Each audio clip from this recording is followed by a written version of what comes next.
திரு ராமஜெயம் அவருடைய கொலை வழக்கு தமிழக காவல்துறைக்கு ஒரு சவாலாக இருக்கின்ற வழக்கு. அதாவது ராமஜெயம் அப்படிங்கிறவர் ஒரு சாதாரண மனிதர் அல்ல. திருச்சி மாவட்ட செயலாளர் நேரு அப்படின்னா திமுக திராவிட முன்னேற்றத்துடைய முதன்மை செயலாளர், முக்கியமான அமைச்சர். அப்பேற்பட்ட பதவிகளை கொண்டிருக்கிற ஒரு அமைச்சருடைய உடன் பிறந்த சகோதரர் தான் இந்த ராமஜெயம். அதிகாலையில் 4 to 6 ஒரு மனிதனை கடத்திட்டு போயிருக்காங்க. கொள்ளிடம் ஆறு இந்த பக்கம் ஓடும், காவிரி ஆறு அந்த பக்கம் ஓடும். இதுக்கு நடுவில் இருக்கிற நிலப்பரப்பு தான் ஸ்ரீரங்கம்ல இருந்து கல்லணை வரைக்கும் போற தீவு பகுதி. இந்த தீவு பகுதியில 10 கிலோமீட்டருக்கு அந்த பக்கம் அவர் பாடி இருந்த இடத்தையும் நான் போய் பார்த்தேன்.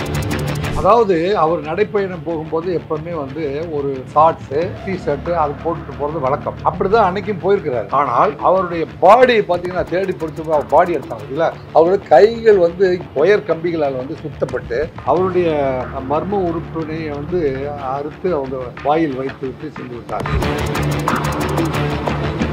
இப்போ இவ்வளோ சக்ஸஸ்ஃபுல்லாக நம்ம தமிழ்நாடு போலீஸ் இருந்துமே 2012 நடந்த ஒரு விஷயத்தை இன்னும் கண்டுபிடிக்க முடியல இல்லையா சார்? தமிழ்நாட்டில் சுமார் 1000 பேரை விசாரிச்சது ஒரே வழக்கில் தான். கொலை பண்ண வந்தவங்க ஒரு ப்ரொஃபஷனல் டீம். நீண்ட நெடிய விசாரணைக்கு பிறகு கிடைத்தது ஒரே ஒரு தடயம். ஆம்புலன்ஸ் வந்துட்டு போனதா ஒரு தகவலும் அவங்களுக்கு கிடைக்குது. அந்த ஆம்புலன்ஸுடைய ஆபரேட்டர் பிரபாகரன் ஒரு குரூப் அப்படின்னு அவரை மர்டர் பண்ணிருக்காங்க. அப்துல் பசீர், கல்லணை ரம்யா, ராஜேஷ் இவங்க எல்லாம் யாருக்கு வேண்டியவர், எதற்காக ஆம்புலன்ஸ் ஆபரேட்டர் பிரபாகரனை கொலை செய்தார். சார் வணக்கம் சார்.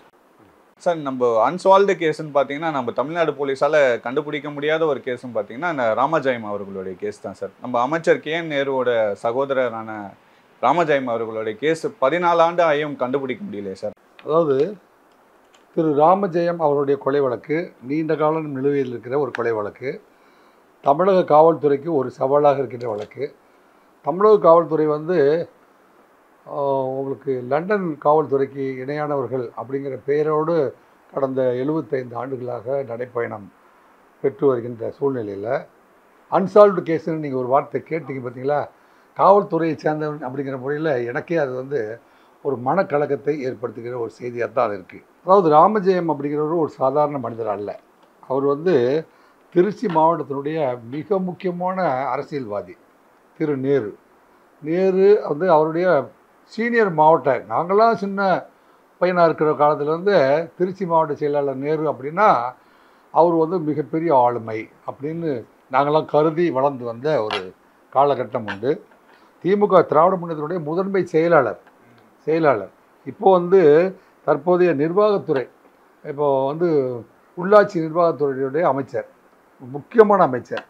அப்பேற்பட்ட பதவிகளை கொண்டிருக்கிற ஒரு அமைச்சருடைய உடன் பிறந்த சகோதரர் தான் இந்த ராமஜெயம். 2012 வருடம் பார்த்திங்கன்னா 29/3/2012 காலையில் ஒரு 4:30-6 மணிக்கெலாம் அவர் வாக்கிங் போகிற பழக்கம் இருக்கிறது. அவர் வாக்கிங் போகிறாரு.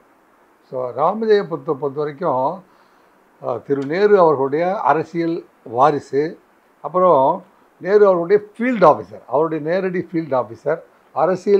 அரசியலும் போலவையும் பார்த்துக்கொண்டு அவர் கோல் இறக்குமதி, வாகன விற்பனை மற்றும் நில விற்பனை போன்ற பல்வேறு தொழில்களில் ரொம்ப சக்ஸஸாக சொல்லலாம். நேருக்கு எவ்வளவு மரியாதை அரசியலில் இருக்கிறதோ அந்த அளவுக்கு திருச்சியிலும் திருச்சி மாவட்டத்திலும் அவருக்கு தொழிலதிபர்கள் மத்தியிலும் சரி, அரசியல்வாதிகள் மத்தியிலும் சரி அவர் தொடர்பு. அவர் இந்தோனேசிய நாடுகளிலிருந்து கோல் இறக்குமதி பண்ணுற அளவுக்கு அவர் தொழிலில் வளமை பெற்றிருந்தார் அப்படிங்கிறது கூட உங்களுக்கு தெரிஞ்சிருக்குன்னு நினைக்கிறேன். ஸோ அந்தளவுக்கு ஒரு விவரமான ஒரு நீண்ட பட்டியல் நண்பர்களை கொண்டவரும் கூட. அவருக்கு பின்னணியில் இருக்கிற அரசியல்வாதிகள் கூட பார்த்திங்கன்னா இந்த குடமுருட்டி சேகர் அப்படின்னு ஒருத்தருக்கார். அவரெல்லாம் இன்னும் இருக்கிறார், வெரி ஸ்ட்ராங் பர்சன். குடமுருட்டி சேகருங்கிறவர் திருச்சி மாவட்டத்தில் திருச்சி டவுனுக்குள்ளே அவரை மீறியெல்லாம் ஒன்றும் நடந்துட முடியாது. அந்தளவுக்கு குடமுருட்டி சேகர் இருக்கார். அவரெல்லாம் நேருடைய வலதுகரம் இன்னும் இருக்காங்க அவங்களாம். ஸோ அப்படிப்பட்ட ஒரு ஸ்ட்ராங் டீமும் வச்சுருந்த ஒரு குரூப்பை அதிகாலையில் 4 to 6 ஒரு மனிதனை கடத்திட்டு போயிட்டாங்க. அவர் நீண்ட நேரம் வீட்டுக்கு வரவில்லைன்னொடனே அவங்க தொடர்பிலும் இல்லை, வீட்டுக்கு வரவில்லைன்னொடனே அது ஸ்ரீரங்கம் காவல் நிலையத்தில் கம்ப்ளைண்ட் ஆகிடுது. ஸ்ரீரங்கம் கம்ப்ளைண்ட்காக தேட ஆரம்பிச்சோடனே திருச்சி அவருடைய மனைவி லதா அவங்க ஸ்ரீரங்கம் கம்ப்ளைண்ட் கொடுக்குறாங்க. ஸ்ரீரங்கம் கம்ப்ளைண்ட் கொடுத்தோடனே அந்த ஜூரிஸ்டிக்ஷன் முழுவதுமே தேடுறாங்க. ஸ்ரீரங்கம் போலீஸ் ஸ்டேஷனுடைய எல்லைக்குள்ளே அது டிஸ்போசல் கூட கல்லணை வந்து ஸ்ரீரங்கம் போலீஸ் ஸ்டேஷனுடைய அந்த அந்த பார்டர் தான் இருக்குது. நீங்கள் திருச்சியில் இங்கேருந்து நீங்கள் சென்னையிலேருந்து போனீங்கன்னா காவேரி ஆறை கடந்தவுடன் கல்லணை ரோடுன்னு ஒன்று போவோம். அந்த கல்லணை ரோட்டில் கொஞ்சம் தூரம் போனீங்கன்னா அது கல்லணைக்கு இந்த பக்கம் ஒரு ரோடு இருக்குது, உள்ளே ஒரு ரோடு. அதாவது ஸ்ரீரங்கத்தை தாண்டின உடனே கல்லணை ரோடுன்னு ஒன்று போகுது. அதுக்கப்புறம் வந்து ஆற்றை தாண்டினோடனே இன்னொரு ரோடு போகுதுங்களா. அந்த ஸ்ரீரங்கத்தை தாண்டின உடனே ஸ்ரீரங்கம் டு கல்லணை போகிற ஒரு வழி இருக்குது. அதில் வந்து கல்லணைக்கு போகிறவர்கள் அங்கேருந்து தஞ்சாவூர் வரைக்கும் போகிறதுக்கெல்லாம் இப்போ ரோடு ரெடி பண்ணிட்டாங்க. அதில் சுமார் 10 கிலோமீட்டர். நான் அந்த இடத்துல நான் போய் பார்த்தேன். நான் நேரில் போய் இப்பேற்பட்ட ஒரு ஆளுமையை வந்து சாய்த்த இடம் எந்த இடம் அப்படின்னு அதுக்காக கார் எடுத்துகிட்டு நான் நேராகவே போய் பார்த்தேன். அதில் வந்து நான் காவேரி ஆற்றுல தண்ணி அதிகமாக வருகிற பொழுது அது வழிந்து போய் கல்லணையில் போய் நிரம்புறதுக்காக ஒரு பெரிய கெனால் இருக்குது. கெனாலில் வந்து அது கெனாலே ஒரு 100 மீட்டர் அகலம் இருக்கும். காவிரி கொள்ளிடம்னு திருச்சிக்கு முன்னாடியே முக்கோணம் போல பிரிஞ்சிருது. கொள்ளிடம் ஆறு இந்த பக்கம் ஓடும், காவிரி ஆறு அந்த பக்கம் ஓடும். என்னங்க, இதுக்கு நடுவில் இருக்கிற நிலப்பரப்பு தான் வந்து ஸ்ரீரங்கம்லேருந்து கல்லணை வரைக்கும் போகிற தீவு பகுதி. இந்த தீவு பகுதியில் பார்த்திங்கன்னா ஒரு 10 கிலோமீட்டருக்கு அந்த பக்கம் இந்த காவிரி ஆற்றில் நீர் நிரம்பினோடனே தண்ணி போய் அந்த பக்கம் சேருது. பார்த்திங்களா, அதுக்கு ஒரு இயல்பான ஒரு வாய்க்கால் போன்ற நிலப்பரப்பு இருக்குது. அதில் நாணல் புதர் இருக்குது. நாணல் புற்கள் வந்து நிறைய இயல்பாகவே முளைச்சிருக்கு நிறைய இடத்துல. ஆற்றுக்குள்ளே நாணல் இருக்குதுங்களா, ஆமாம், அந்த நாணல் குத்தில் அவரை போட்டாங்க. அந்த நாணல் புல் இருக்கிற இடத்த நான் போய் அவர் பாடி இருந்த இடத்தையே நான் போய் பார்த்தேன். கிட்டத்தட்ட திருச்சியிலேருந்து தொடர்புக்கு அந்த பக்கம் பார்க்க சொல்ல அந்த பாடி எப்படி இருந்துச்சு சார்? என்ன இல்லை, பாடியை பார்க்கல, நான் பாடி டிஸ்போஸ் ஆனதுக்கப்புறம் பார்த்தேன். இப்போ அவங்க குடியிருப்பு எந்த இடத்துல இருக்குது, அதுலேருந்து எவ்வளோ தூரத்துக்கு டிரான்ஸ்போர்ட் பண்ணியிருக்காங்க. அவர் காலையில் 5 மணிக்கு அல்லது 4:30 மணிக்கு வீட்டை விட்டு வெளியே வரும்போதே அவரை பிக்கப் பண்ணியிருந்தா தான் விடியத்துக்குள்ளேயே கொண்டு போய் அங்கே டிஸ்போசல் பண்ணியிருக்க முடியும். ஸோ ஒரு 2 ஹவர்ஸ்க்குள்ளே அதை நடத்தி முடித்தாங்களா? அது வந்து நடுவில் ஆல்ரெடி அவங்க வந்து பெரிய பிளான்டு மர்டர், அது பிளான்டு மர்டர் அப்படின்னு சொல்லலாமா, அல்லது ஒரு கூலிப்படை கொலை அப்படின்னு சொன்னாலும் அது மிகையாகாது. ஒரு பிளான்டு கூலிப்படை இல்லாமல் இவரை வந்து இவ்வளவு சாதாரணமாக கொலை செய்திருக்க முடியாது. சாதாரணமாக வந்து ஒரு கூட்டத்தில் பேசும்போதோ அல்ல காரில் போகும்போதோ வந்து ஒரு 6 பேர் வந்து வெட்டுறது பிடிக்கிறது அப்படிலாம் அவர் நெருங்க முடியாது. ஸோ அவரை வந்து காலையில் 5 மணிக்கு ஒரு நடைப்பயணம் போகும்போது அவரை வந்து தூக்கிடணும் அப்படின்னு முடிவெடுத்து தூக்கப்பட்ட ஒரு விஷயம். அதுக்கு என்ன அடிப்படை காரணங்கள் இருக்க முடியும் அப்படின்னு காரணமாக எல்லாருமே கேட்குறாங்க அப்படின்ட்டு இப்போ விசாரணையில் வந்து 3 காரணங்கள் வந்து அங்கே ஸ்ரீரங்கத்தில் 3 காரணங்கள் துவக்கத்தில் 3 கேள்விகள் எடுத்து வைக்கப்படுகிறது. ஒன்று வந்து அரசியல் காழ்ப்புணர்ச்சியின் காரணமாகவா, அதன் பின்னாடி எத்தனை பேட்டிகள் தமிழ்நாட்டில் வந்து அரசியல் காழ்ப்புணர்ச்சியின் காரணமாக அப்படிங்கிறதுக்கு யாரையெல்லாம் வந்து கை காட்டியிருக்கிறார்கள் அப்படிங்கிறது உங்களுக்கு தெரியும். பலர் அது குறித்து பேட்டி கொடுத்துருக்கார்கள். அதில் தொழில் சம்பந்தமான போட்டியா முன்பகையா, இவர் வந்து நிலக்கரி இறக்குமதி ஏற்றுமதி செய்த வகையிலும் இவர் சப்ளை செஞ்ச வகையிலும் இவர் வந்து அதுக்காக ஃபினான்ஸ் வாங்கினது, டிரான்ஸ்போர்ட் பண்ணினது, திருப்பி வர வேண்டிய பாக்கி என்னங்க இவர் கொடுக்க வேண்டிய பாக்கி, இந்த மாதிரியான சமயங்களில் அது இல்லாமல் லோக்கலாக வந்து பண்ணிகிட்டு இருந்த டிரான்ஸ்போர்ட் பிஸ்னஸ் மற்றும் சில பிஸ்னஸில் இவருக்கு வந்து எதிரிகள் இருந்திருக்கலாமா போன்ற விசாரணையெல்லாம் வந்து கண்டினியூஸாக பண்ணுறாங்க. அப்படி பண்ணியிருந்த போதிலும் வந்து ஒரு 3 மாத காலத்திற்கு அதில் வந்து இம்ப்ரூவ்மெண்ட்டே இல்லை. ஏன்னா இவ்வளோ ஆளுமை மிக்க ஒரு ஆளை வந்து அவ்வளோ அசால்ட்டாக போட முடியாது. காவல்துறையும் வந்து இது அந்த ஆட்களை நெருங்க முடியலை. இப்போ இவ்வளோ சக்ஸஸ்ஃபுல்லாக நம்ம தமிழ்நாடு போலீஸ் இருந்துமே 2012 நடந்த ஒரு விஷயத்தை இன்னும் கண்டுபிடிக்க முடியல இல்லையா சார்? 2012 பார்த்தீங்கன்னா தமிழ்நாட்டில் வந்து சுமார் 1000 பேரை விசாரித்தது ஒரே வழக்கு இதுதான். இந்த வழக்கில் மார்ச் ஏப்ரல் மே 3 மாதம் ஸ்ரீரங்கத்தில் பார்த்தா இதில் எந்த இம்ப்ரூவ்மெண்ட்டுமே வரல. இதுவே ராமச்சந்திரனுடைய மனைவி திருமதி லதா அவங்க வந்து ஒரு பெட்டிஷன் மதுரை உயர்நீதிமன்றத்தில் போய் ஒரு பெட்டிஷன் ஃபைல் பண்ணுறாங்க.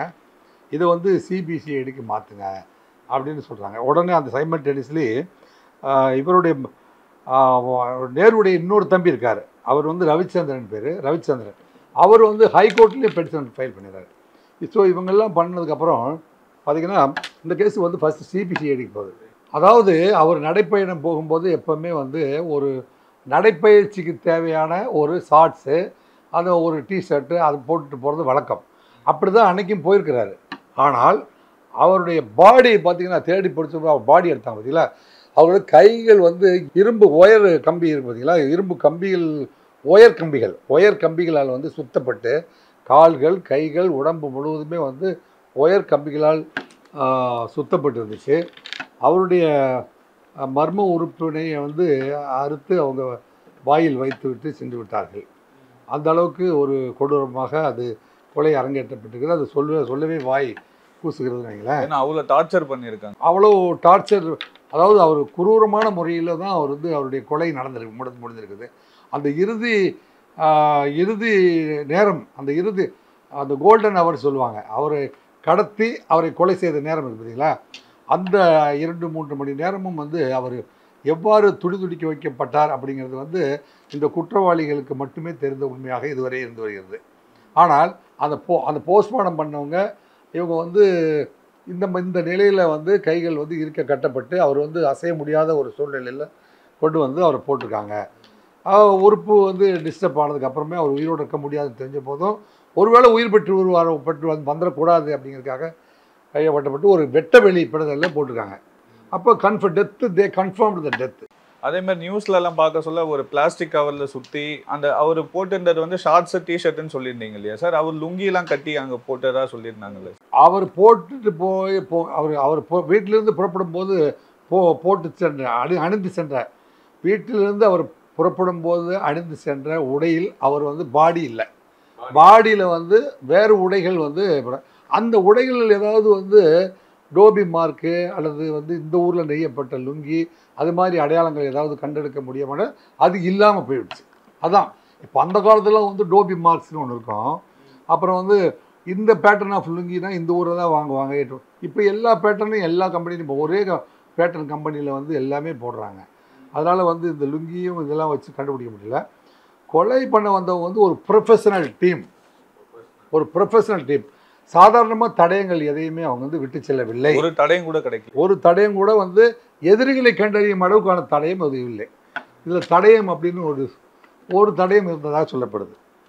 அந்த தடயம் என்னவென்றால் ஒரு ஆம்புலன்ஸ் வந்து இந்த பக்கமாக வந்துட்டு போனதா ஒரு தகவல், ஒரு தடயம் இருக்குது.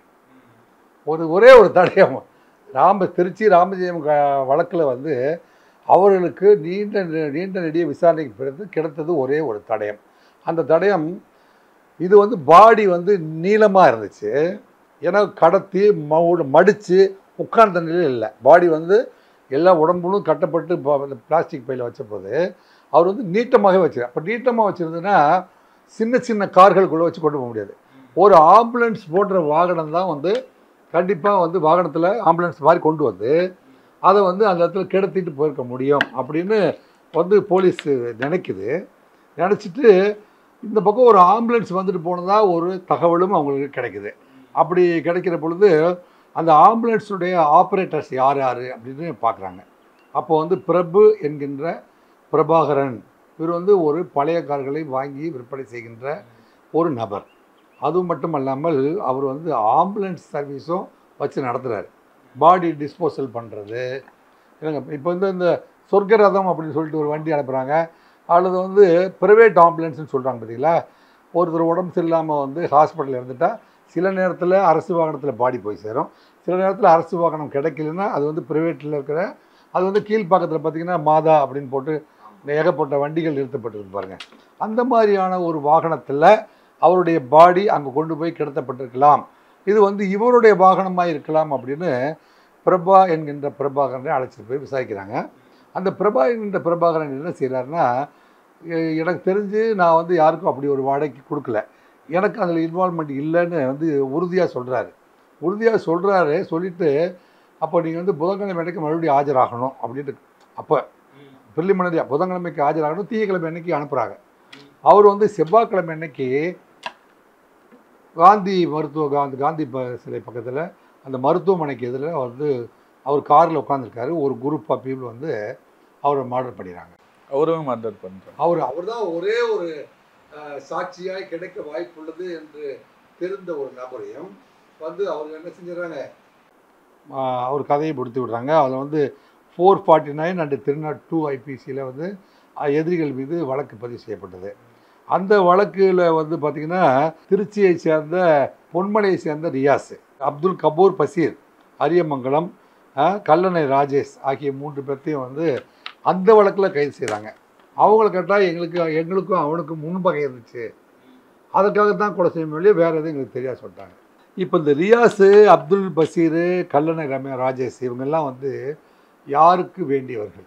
எதற்காக வந்து ஆம்புலன்ஸ் ஆப்ரேட்டர் பிரபாகரனை கொலை செய்தார்கள்? அதுவும் இவ்வளோ நாள் இல்லாமல் போலீஸ் விசாரிச்ச மறுநாள் விசாரிச்சு புதன்கிழமை வரணும்னு சொல்லியிருக்கிற நிலையில் பிரபாகரன் இல்லாமல் போனது எதனால் அப்படிங்கிறத கொஞ்சம் நீங்கள் விசாரிக்க இல்லையா? கண்டிப்பாக சார் விசாரிங்க, அப்படிங்கிறத விசாரிக்க வேண்டியிருக்கு. இது இல்லாமல் இந்த வழக்கை வந்து கைதேர்ந்த அதிகாரிகள் பார்த்திங்கன்னா திரு சகில் அக்தர் ஐபிஎஸ் வந்து ஒரு நேர்மையான அதிகாரி, அவரையும் வந்து டெபுட்டி கமிஷனர் ஜெயக்குமார் அவரும் வந்து இங்கே சென்னையில் இருக்கும்போது பல கொள்ளை வழக்குகளுக்கு விடை கண்டவர். இவங்களை வச்சு ஒரு சிறப்பு புலனாய்வு குழு ஏற்பாடு செஞ்சு எதிரிகளை வந்து நாங்கள் நெருங்கிவிட்டோம் அப்படின்னு சொல்லிட்டு எதிரிகள் வந்து பார்த்திங்கன்னா